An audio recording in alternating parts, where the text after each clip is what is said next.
আজকে আমি বানাবো মোগলাই আলুর দম। তো কীভাবে বানাচ্ছি আপনাদের শেয়ার করছি।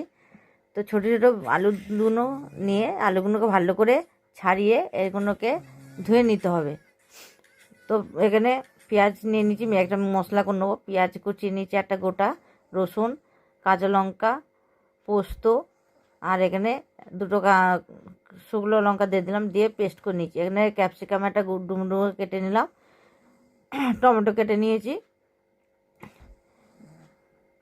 এবার আলুগুলোকে একটু এইভাবে কাঁটা চামচের সাহায্যে গিতে গিতে দিতে হবে, যাতে ওর মধ্যে মশলাগুলো ঢোকে, আলুগুলো ভালোভাবে সিদ্ধ হয়ে যায়। দিয়ে ভালো করে জল ছড়িয়ে দিচ্ছি। মশলাটা যেটা করেছিলাম ওটা দিয়ে দিলাম, মশলাটা আলুর মধ্যে দিয়ে দিলাম, দিয়ে ওর মধ্যে ক্যাপসিকাম দিয়ে দিলাম, টমেটো দিয়ে দিলাম, নুন দিয়ে দিলাম, চিনি দিলাম, নুনটা আপনারা স্বাদ মতন দেবেন, হলুদ গুঁড়ো দিলাম, কাশ্মীর লঙ্কার গুঁড়ো দিলাম, জিরে গুঁড়ো, ধনে গুঁড়ো, আর এখানে 1 কাপ মতন আমি দুধ দিয়ে দিলাম। এখানে আমি মটরশুঁটিগুলো আগে দিয়ে দিয়েছি, দিতে ভুলে গেছিলাম, তো পরে দিয়েছি মটরশুঁটি, আপনারা একসঙ্গে দিয়ে দেবেন। দিয়ে এখানে একটা লেবুর রস, আদার রস আমি দিয়েছিলাম, ওটা আদার রস দিয়েছিলাম, লেবুর রস না। তো দিয়ে মাখিয়ে নিয়েছিলাম, নিয়ে এখানে ঘি দিলাম, একটু সাদা তেল দিয়েছি, দিয়ে গোটা গরম মশলা ফোড়ন দিয়ে এবার যে আলুটা মেখে রেখেছিলাম আলুটা দিয়ে দিলাম।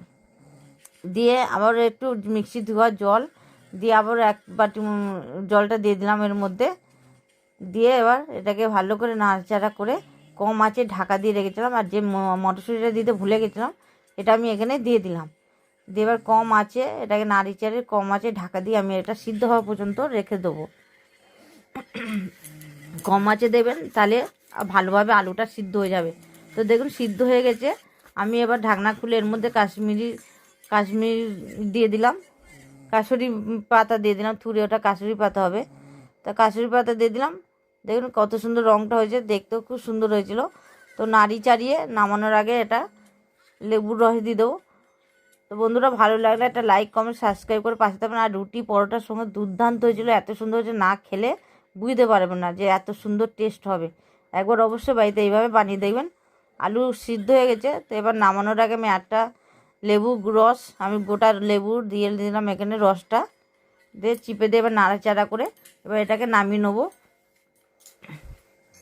আর ঠিক এইভাবে গামা গামা করে রাখবেন। দেখুন কত সুন্দর হয়েছে দেখতে, আর খেতেও দুর্দান্ত হয়েছিল। তো একটা সাবস্ক্রাইব করে পাশে থাকবেন।